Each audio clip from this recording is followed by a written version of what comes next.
Saludos, mis queridos hermanos y hermanas en San Francisco y Santa Clara. Un abrazo fraterno para todos ustedes, sobre todo en este tiempo santo en que estamos celebrando la novena de nuestro seráfico Padre San Francisco. Y una de las cosas importantes que en este momento quiero compartirles de la persona y de la espiritualidad franciscana fue su espíritu de oración. Cuando hablamos de la oración, obviamente tenemos que fijar en primer lugar nuestra mente y nuestro corazón en la persona de Jesús, que es nuestro maestro por antonomasia de oración, ¿no? Sabemos que Jesús nada hizo sin antes dirigirse al Padre a través de la oración para de Él recibir la fuerza, la gracia para llevar a cabo toda su misión. Y en la historia de los santos tenemos a San Francisco de Asís, un hombre que buscó precisamente imitar, y más que imitar, emular la persona de Jesús en todo, pero como estamos hablando de la oración, pues digo en este momento de la oración.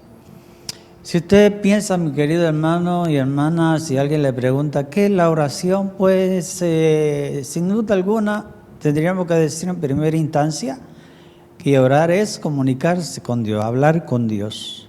Y cuando decimos hablar con Dios significa que tiene que haber un diálogo. No solamente puedo convertir la oración en un monólogo, sino que tiene que ser un diálogo, ¿no?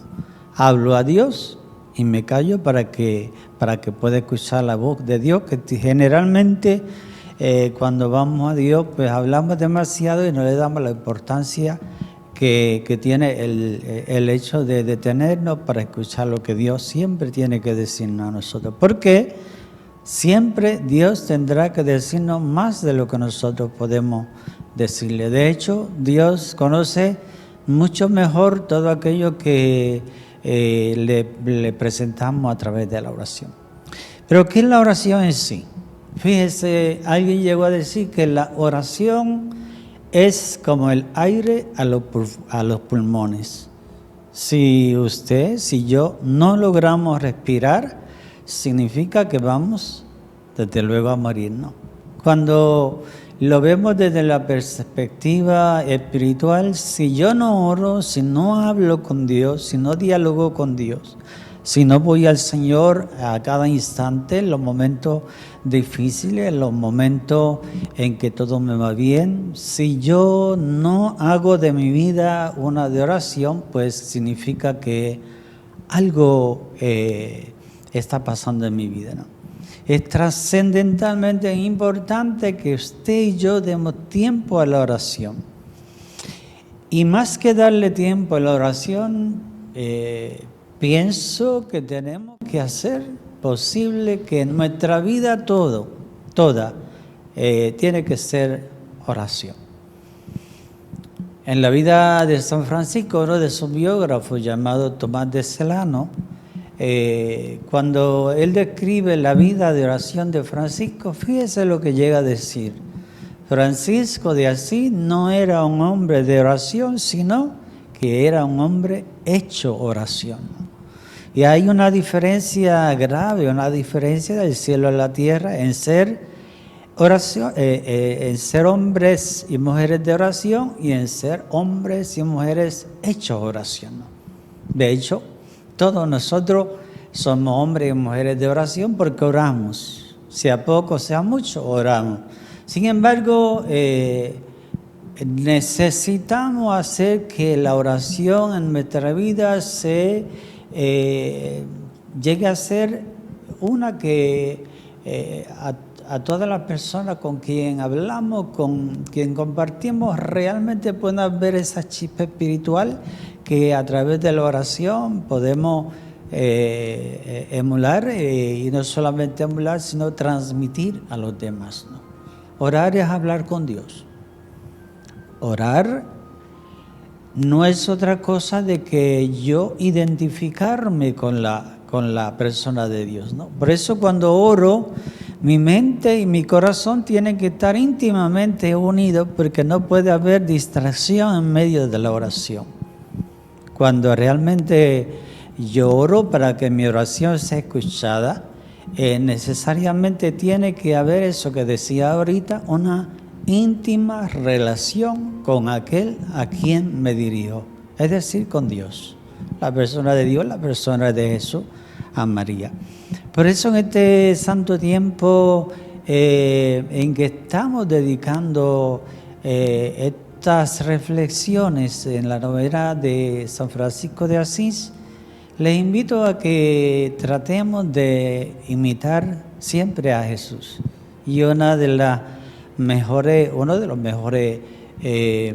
hombres célebres de nuestra vida cristiana católica lo es San Francisco de Asís, que oró en todo momento, que toda vez que necesitó de Dios no tomó ninguna determinación sin antes consultársela a Dios.